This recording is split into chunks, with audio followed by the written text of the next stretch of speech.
नमस्कार, स्वागत है आप सभी का। तो ये वीडियो आप सभी के लिए बहुत ही ज़्यादा महत्वपूर्ण रहने वाली है और इसके बाद हम एक वीडियो और बनाएंगे क्योंकि एक ही वीडियो में पूरा करने में वीडियो थोड़ा सा बड़ा भी हो जाता है और समस्याएं बहुत ज़्यादा हैं। चाहे वो एएनएम रजिस्ट्रेशन की समस्या हो या फिर जिनका डीबी हो चुका है, कोई डॉक्यूमेंट्स देने में उनकी कोई प्रॉब्लम हो, या फिर आप देखेंगे कि ये भी शिकायत है कैंडिडेट्स की कि जो स्टाफ है वो मनमानी कर रहे हैं, कहीं पर कुछ ले रहे हैं, कहीं पर कुछ मना कर दे रहे हैं, कहीं पर कुछ नहीं ले रहे हैं। और बाद में अगर दिक्कत होगी तो फिर दिक्कत तो कैंडिडेट्स को होगी, वो लोग तो जिम्मेदारी लेंगे नहीं। और जो डॉक्यूमेंट्स उनको लेना चाहिए प्रॉपर तरीके से, उसमें भी बताया जा रहा है कि कुछ डॉक्यूमेंट्स उनके लिए ही नहीं गए, कहीं पर कुछ चीज़ें छोड़ दी गई हैं तो कहीं पर कुछ छोड़ दिया गया। 18 को जिनके भी गलती है, जिनको थोड़ा भी डाउट लगे, 18 को सबको जाना है। 18 को आप सब लोग जा करके एक बार फिर से जो है अब एक एप्लीकेशन के साथ में जिस पर पूरी डिटेल्स आपकी हो, रजिस्ट्रेशन नंबर, रोल नंबर, नाम, हस्बैंड है तो हस्बैंड का नाम, अगर फादर तो फादर का नाम, पूरी डिटेल्स भर के आप उसमें, और जो भी आपकी दिक्कतें हैं, गलती हैं, उनको आप फिर से लेकर के जाइए। चाहे वो एफिडेविट आपने ओरिजिनल ना दिया हो या फिर अन्य जो कोई प्रपत्र भरने में कोई गलती हुई हो, जो भी आपको चीज़ें समझ में आ रही हैं। और दूसरी समस्या यहाँ पर क्या है, एएनएम रजिस्ट्रेशन वाली जो 5/1 के बाद का रजिस्ट्रेशन है। पहली बात तो इसमें कुछ लोग शिकायत कर रहे हैं कि हमारा डॉक्यूमेंट्स ही नहीं लिया, कुछ लोगों का लिया तो बोला कि आपका हो नहीं पाएगा। इसके बारे में अभी तक आयोग की तरफ से 100% जो है डिसाइड करके चीज़ें बताई नहीं गई हैं। और अब जो है समस्या यहाँ तक आ गई है कि ऐसे कैंडिडेट्स जो है आगे हो सकता है कि कोर्ट जाने को मजबूर हों, क्योंकि यहाँ पर एक तरफ तो ये रीज़न बताया जा रहा है कि मेडिकल विभाग में जब तक वो रजिस्ट्रेशन ना हो जाए तब तक वो कंप्लीट नहीं माना जाता है, तो इसलिए 5/1 के पहले का मांग रहे हैं। दूसरी तरफ ये है कि एएनएम एलिजिबिलिटी है इस भर्ती के लिए, तो एएनएम का कंप्लीट है, मार्क्स सर्टिफिकेट सब कुछ आ चुका था, रिजल्ट 5/1 के पहले का है, केवल रजिस्ट्रेशन हमने बाद में करवाया है, तो उसकी वजह से हमें क्यों रिजेक्ट किया जाएगा। दो तरह की यहाँ पर चीज़ें हैं और दोनों बिंदुओं पर जो हमने वो सोचा, बाकी आप लोग भी समझ पा रहे होंगे चीज़ों को, कि अगर देखा जाए तो दोनों ही तर्क अपने जगह पे सही है, लेकिन यहाँ पर डीबी रिजेक्ट नहीं होना चाहिए ऐसे कैंडिडेट्स का।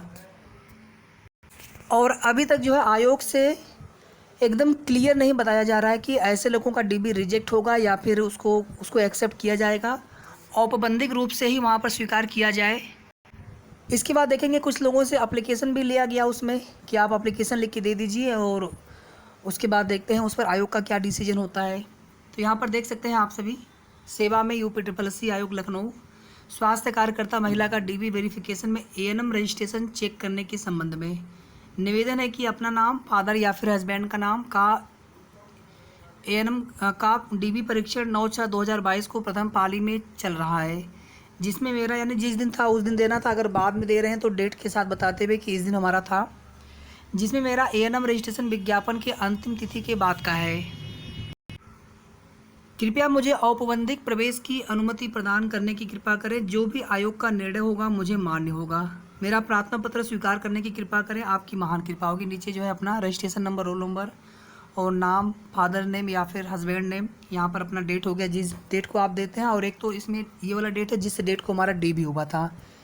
अब आप में से जितने भी लोग इस प्रॉब्लम से, अगर आप लोग जो भी लोग फेस कर रहे हैं, यानी जिनकी भी ये दिक्कतें हैं कि जिनका एएनएम रजिस्ट्रेशन 5/1 के बाद का है, तो आप लोग हमें प्लीज़ कमेंट करिए। और कोशिश हम लोग यहाँ पर ये कर रहे हैं कि एक आपका एक अलग से ग्रुप बना करके उसको जिस प्रकार से भी इस मामले को सॉर्ट आउट करवाया जाए, आयोग से बोला जाए कि सर इस पर जो है डिसीजन लीजिए, किसी का डीबी रिजेक्ट न करिए, नहीं तो फिर वे कैंडिडेट से जो है आगे फिर न्याय के लिए अपना वो प्रयास करेंगे, कोशिश करेंगे अपना वो, जहाँ भी उनको कोशिश करना पड़े, जिस तरह से भी उनको लगता है कि नहीं हम जो है पूरी तरह से वैलिड हैं और हमें रिजेक्ट नहीं करना चाहिए। तो हम एक व्हाट्सएप का ग्रुप लिंक आपको शेयर करेंगे, उस लिंक पर क्लिक करके आप सभी लोग उस व्हाट्सएप ग्रुप से जुड़ जाइएगा। इसके बाद देखिए, एएनएम का डिप्लोमा नीचे वेरीफाई के लिए नहीं गया था, उसके लिए क्या करना होगा। अब इसमें तो ये स्टाफ की मनमानी है ना, कि आप किसी का वेरीफाई कर रहे हैं जिस पर बार कोड नहीं है, उनका अलग से उनका रजिस्ट्रेशन नंबर डाल करके आपने चेक किया ही नहीं, वेरीफाई किया ही नहीं। अब इसमें बहुत मुश्किल हो जा रहा है बता पाना कि इसमें क्या आपको बताया जाए।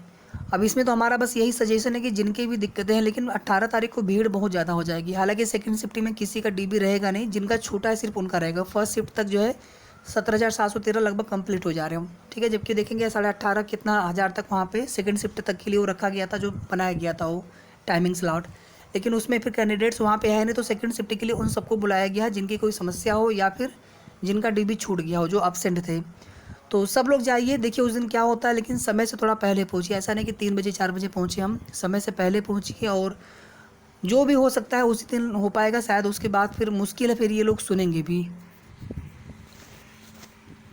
जिसके डॉक्यूमेंट्स को क्यूआर नहीं किया है तो उसका क्या किया होगा, उसमें उन्होंने उनका एएनएम का रजिस्ट्रेशन आपका जो है नंबर वो डाल करके उनकी डिटेल्स जो है नेट पर चेक कर रहे थे वो लोग।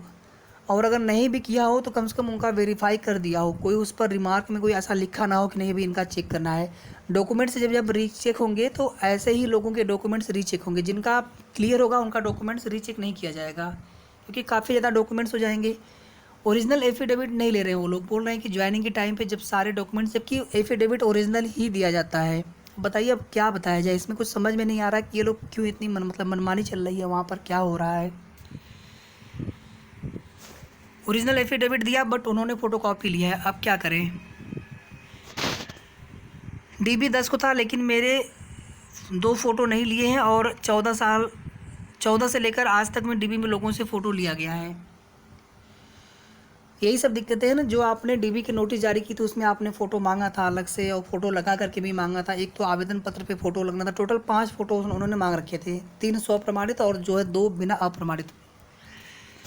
चॉइस वगैरह का तो कुछ पता भी नहीं है, हो सकता है डायरेक्टली आपका रिजल्ट आए और होम डिस्ट्रिक्ट भी मिल सकता है, मिलने के चांस ज़्यादा रहेंगे। डॉक्यूमेंट वेरिफिकेशन कल था लेकिन जाति प्रमाण पत्र पिता पक्ष का नया था, पुराना हमारे पास नहीं था। आज हमें पिता पक्ष का जाति प्रमाण पत्र मिला जो 2009 का था। क्या हम उसको दोबारा, हाँ जी 18 को ले जा करके आप दोबारा सबमिट कर सकते हैं। 18 को जिनको भी कोई भी आपको डॉक्यूमेंट्स देने हो, कोई भी समस्या हो, आपका डीबी जब हुआ है आप जा करके 18 को ज़रूर दे दीजिए। डीबी में एडमिट कार्ड कौन सा ले जा, जो अभिलेख सत्यापन पत्र है, अब इसमें तो बिल्कुल पूछने वाली कोई बात है ही नहीं।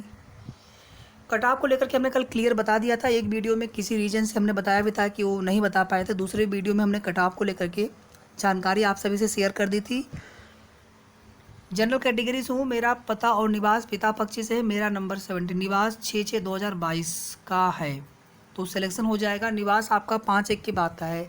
जनरल कैटेगरी में आपको निवास एक पुराना देना था वहाँ पर। अगर आपके पास निवास पुराना अगर अभी भी है तो आप ले जा करके 18 को दे दीजिएगा। 5/1 के बाद का डॉक्यूमेंट्स वो मान्य नहीं करेंगे, फिर उसमें क्या करेंगे फिर पता नहीं आगे। इसलिए आप ये मत सोचिए कि नहीं हमने बात कर दिया, बात का डॉक्यूमेंट्स तो देख रहे हैं आप, एएनएम रजिस्ट्रेशन तक एक्सेप्ट नहीं कर रहे हैं और आप सोच रहे हैं कि हमारा निवास चल जाएगा बात का।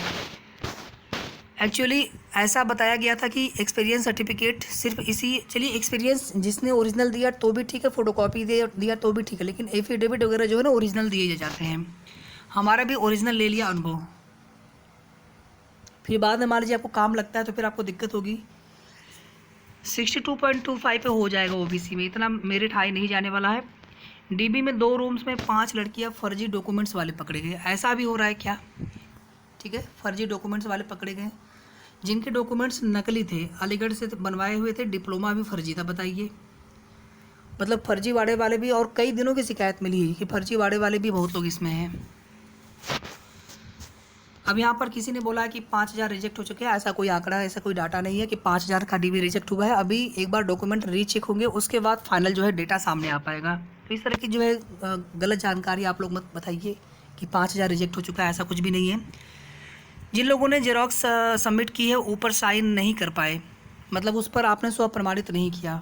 अब क्यों नहीं किया ये पहले आप हमें बताइए, कितनी बार हमने बोला होगा कि स्व प्रमाणित करना है आपको, तो फिर अब आपके लिए बस वही है कि 18 तारीख को आप फिर से जाइए। हम ये नहीं कहेंगे कि आपका हो जाएगा, इतना बताने के बाद भी गलती होनी ही नहीं चाहिए, एक भी गलती नहीं होना चाहिए। गलती हो कैसे जाती है, हम लोग इतने मेच्योर हैं, ऐसा तो नहीं कि हम लोग कोई छोटे बच्चे हैं, कोई चीज़ें भूल जाते हैं, छूट जाता है।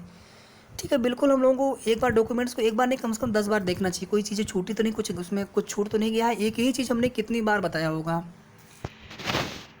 ठीक है भैया, जिन्होंने हमारी बात सुनी और जैसा हमने बताया था वैसा किया है तो आपको कोई दिक्कत वहाँ पे नहीं होगी, लेकिन उसमें अगर कोई गलती अगर आपने की है तो उसके लिए आपको 18 को जाना चाहिए। बाकी एएनएम रजिस्ट्रेशन 5/1 के बाद वाला, या फिर जिनके पास जो जाति वाला है, निवास वाला, 5/1 के पहले का कोई आपके पास डॉक्यूमेंट्स ही नहीं है, वहाँ पर भी दिक्कत होने वाली है। उसके पहले का आपने पुराना दिया हो डॉक्यूमेंट्स। मेरे सभी डॉक्यूमेंट्स और रजिस्ट्रेशन की फ़ोटोकॉपी सब जमा हो गए हैं, पर चिंता है कि अब आगे क्या होगा। अगर आपने सब कुछ सही अगर दिया हुआ है तो फिर आपको कोई दिक्कत नहीं होना चाहिए। डीबी 14 को सेकंड शिफ्ट में था, सब सही हुआ पर मेरा डॉक्यूमेंट वेरिफिकेशन लेटर क्यों नहीं लिया? डॉक्यूमेंट मतलब डीबी का जो लेटर नहीं लिया, मैंने लगाया था, उन लोगों ने खुद हटा दिया। इससे कुछ प्रॉब्लम? जो डीबी का जो लेटर अभिलेख सत्यापन पत्र है ना, वो केवल आपका एक एडमिट कार्ड था। वो अगर नहीं उसमें जमा करते तो उससे कोई दिक्कत थोड़ी है। बिना उसकी आपका डीबी वैसे भी नहीं होना था, उससे दिक्कत नहीं होनी है। जो आपको डॉक्यूमेंट्स देने थे उसमें कुछ ना छूटा हो। सबका लिए, मेरा भी लिए, 16 को था सेकंड शिफ्ट में, 13 को सेकंड शिफ्ट में था, उनका भी नहीं लिया। और उनके रूम में देखिए, ये जो अभिलेख सत्यापन पत्र वाला आप लोग बोल रहे हैं ना, वो किसी का लिए किसी का नहीं लिया, उससे कोई दिक्कत नहीं है। मेरे सादे फ़ोटो तो जमा हो गए हैं और सेल्फ अटेस्टेड वाले नहीं हो पाए हैं। कोई दिक्कत क्यों आपने नहीं दिया बताइए? पहले जो आवेदन पत्र था उसी पर आपको 2 यहाँ पर स्टेपल करके, अब हमने पूरा आपको एक, हमारे पास तो एक किसी ने भेजा भी था, हमने आपको वो भी दिखाया था कि देखिए ऐसे आपको लगा देना है। और एक यहाँ पर लगाना था नीचे date signature, date signature, date signature, क्योंकि यहाँ पर कैरेक्टर सर्टिफिकेट ऐसा कुछ मांगा नहीं गया था। तो यही सब चीज़ें आपको प्रॉपर तरीके से देनी थी। गलती कुछ भी नहीं होना चाहिए था आपसे। जो जनरल के नंबर अच्छे आए हों तो फिर आप अन्य रिजर्व की जो मेरिट जितनी जाएगी उसमें नंबर अगर आपके अच्छे होंगे तो आप तो सिलेक्ट होंगे, फिर उसमें क्या दिक्कत है? ज्वाइनिंग में डिस्ट्रिक्ट कैसे देंगे? कुछ मांगे नहीं है इस पर। चलिए वो बाद में बताएंगे आपको। देखिए, जो सामान्य वर्ग के अभ्यर्थी होते हैं, जनरल कैंडिडेट होते हैं, जो EWS नहीं है, तो आपके लिए कोई भी आरक्षित सीट नहीं होती है, आपको अन्य रिजर्व की सीट पर फाइट करना होता है। तो जो लोग ओवरलैप करते हैं उनकी संख्या जितनी ज़्यादा होगी, जितने हाई मेरिट वाले होंगे, उतना ही आपका नुकसान होता है। यही एक यहाँ पर जो है कह सकते हैं नुकसान होता है। कहने के लिए होता है कि जनरल कैटेगरी के लिए जो है अब पहले 50%, अब जो है 40% का वो है पूरा सीटें, लेकिन उनके लिए सीटें थोड़ी होती, वो सीटें होती है ओपन कैटेगरी की, यानी उस पर हर किसी को मौका मिलता है जो लोग क्राइटेरिया फुलफिल करते हैं। तो जितनी ज़्यादा संख्या होती है आरक्षित वर्ग की, उतना ही नुकसान होता है जनरल के कैंडिडेट्स का। अगर ऐसे देखा जाए, बाकी तो ये है कि कंपटीशन है, नुकसान फ़ायदा हम किसी का नहीं कह सकते हैं। ऐसे जो मेहनत कर रहा है, जिसके नंबर ज़्यादा है उनका सिलेक्शन हो रहा है, इस प्रकार से भी चीज़ें हम यहाँ पर सोच सकते हैं। हमारा ओरिजिनल एक्सपीरियंस सर्टिफिकेट जमा कर लिया गया है, तो चलिए उसमें दे दिया है, तो अब वापस तो आप शायद ले नहीं पाएंगे। और जिन्होंने फ़ोटो कापी दिया है उनको भी कोई दिक्कत वहाँ पे नहीं होनी है।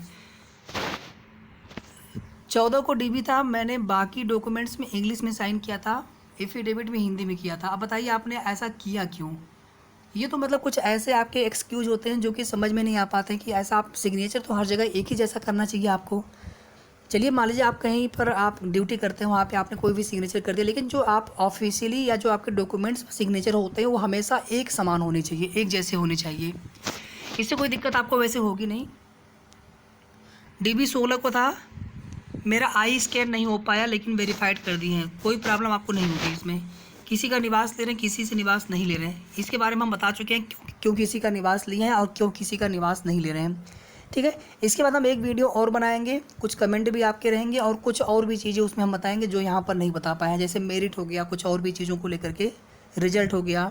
ठीक है, तो अगला वीडियो का आप सभी वेट करें और इस वीडियो को आप सभी प्लीज़ लाइक कर दीजिएगा और उम्मीद करते हैं कि वीडियो आप सभी कंप्लीट देखते हैं। अगर कंप्लीट नहीं देखते हैं तो कुछ न कुछ आपसे महत्वपूर्ण इन्फॉर्मेशन छूट जाती है। और लाइक करने के बाद आप लोग वीडियो को शेयर भी कर दिया करिए। धन्यवाद।